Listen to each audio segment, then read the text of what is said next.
Hey guys, welcome back to our YouTube channel. I am Krishna and you are watching our YouTube channel Vacancy Announcement STM. साथीहरु NIC Asia बैंकको सहायक company NIC Asia लघुवित्तले धेरै संख्यामा vacancy खुलाएको छ जसमा हजुर थोरै पढ्नु भएको छ अनि कुनै प्रकारको एक्सपिरियन्स छैन भने पनि अप्लाई गरेर एउटा राम्रो खालको जब पाउन सक्नुहुन्छ। सो भिडियो अन्तिमसम्म हेर्नुहोला। जेनजी आन्दोलन भन्दा पहिला पनि एनआईसी एशिया लघुवित्तले भ्याकेन्सी खुलाएको थियो र त्यसको सर्ट लिस्टहरु केही पनि आएको छैन र नयाँ भ्याकेन्सी किन खुलाएको होला भनेर सोचिराख्नु भएको छ भने त्यो डाटाहरुमा केही एरर वा मिस्टेकहरु भएर चाहिँ फेरि भ्याकेन्सी खुलाएको हुन सक्छ हैन। अहिले भ्याकेन्सी खुलाएको छ भने यो भ्याकेन्सीमा जति जनाले जो मान्छेले फर्म भर्छ उनीहरुको मात्र सिलेक्सन हुनेछ।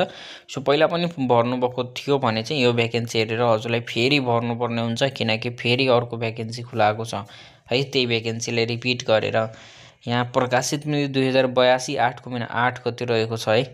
र यो भ्याकेन्सी कन्फर्म गर्नको लागि हजुरले अब वेबसाइटमा गएर त्यहाँबाट हजुरले कन्फर्म गर्न सक्नुहुन्छ। यो फेक हैन है, फेरि भ्याकेन्सी खुलाएको छ एनआईसी एशिया लघुवित्तले र यसमा हजुरले 8 गतेदेखि 15 दिनसम्म यसमा हजुरले फर्म भर्न सक्नुहुन्छ। र यो नेपालकै सबभन्दा ठूलो लघुवित्त हो। 287 वटा शाखा कार्यालयहरु छ यसमा हैन। लगभग 7 वटा प्रदेशको लगभग हरेक सिटी हरेक ठाउँमा रहेको छ है यसको शाखा कार्यालय। सो हजुरले फर्म भर्नु होला। र फर्स्ट पोस्ट रहेको छ सहायक प्रबन्धक खुलामा माग गरेको छ।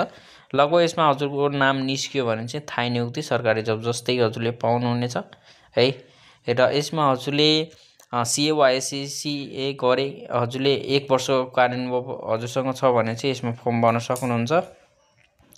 र अर्को छ वा नेपाल सरकारबाट मान्यता प्राप्त शिक्षा संस्थामा कम्तीमा ब्याचलर डिग्री कम्प्लिट गरेर 7 वर्षको कार्यानुभव चाहिन्छ है। अर्को छ वरिष्ठ अधिकृत। यसमा हजुरले सीए वा एससीए गरेर हैन हजुरसँग एक्सपिरियन्स छ भने हजुरले यसमा फर्म भर्न सक्नुहुन्छ है।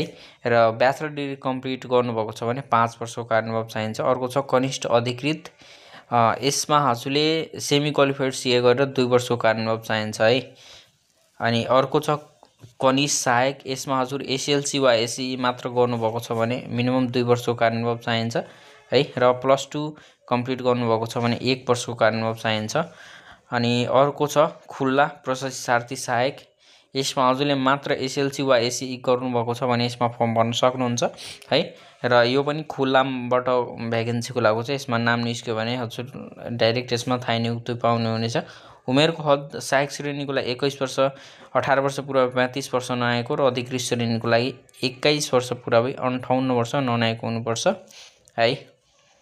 परीक्षाको किसिम भनेको सर्टलिस्ट हुन्छ र त्यसपछि लगभग सर्टलिस्ट हजुरको सबै डकुमेन्टेसनहरु राम्रो छ भने हजुरको लगभग 100% सर्टलिस्टमा नाम आउँछ।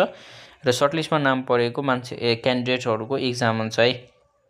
र त्यसमा पास हुनेहरुले फाइनल इन्टरभ्यु दिएर फाइनल त्यसमा सिलेक्सन हुने हो। काम गर्नुपर्ने स्थान भनेको विभागहरुको हकमा केन्द्रीय कार्यालय बनपा, काभ्रे प्लान्चोक तथा प्रदेश उपप्रदेश तथा शाखा कार्यालयको हकमा देशैभरि रहेका सम्बन्धित प्रदेश उपप्रदेश तथा शाखा कार्यालयहरुमा रहेको स्थानमा बनेछ है। लगभग 7 वटै प्रदेशमा यसको धेरै ब्रान्चेसहरु छ जहाँ हजुरले अब त्यो कर्मचारीको एड्रेस हैन नाम निकालेपछि यो कुन कताको मान्छे हो उतै दिएर त्यसको पोस्टिङ गर्दिने हो। र यसमा अनलाइन फर्म भर्नुपर्ने हुन्छ। अनलाइन फर्म भर्न संस्थाको वेबसाइटमा गएर हजुरले त्यहाँबाट फर्म भर्न सक्नुहुन्छ। मन्सिर 22 गतेसम्म है। यहाँ आवेदन दिने अन्तिम मिति मन्सिर 22 गतेसम्म हजुरले यसमा फर्म भर्न सक्नुहुन्छ। www.nicasialogubit.com/careers मा गएर हजुरले यसमा अनलाइन फर्म भर्नुपर्ने हुन्छ। यसको अनलाइन फर्म भर्न कुनै प्रकारको गाह्रो हुन्छ भने स्क्रिनमा आइरहेको WhatsApp मार्फत हामीले कन्ट्याक्ट गर्नुस्। हामी हजुरको लागि फर्म भरिदिन्छौँ। ओके साथीहरु, आजको भिडियोमा यत्र सानो लाइक गरेर हाम्रो सपोर्ट गर्नु। साथै यस्तो लेटेस्ट भ्याकेन्सीको भिडियो चाहनुहुन्छ भने हाम्रो च्यानललाई सब्स्क्राइब गर्नु होला। भेटौँ अर्को भिडियोमा। जय नेपाल।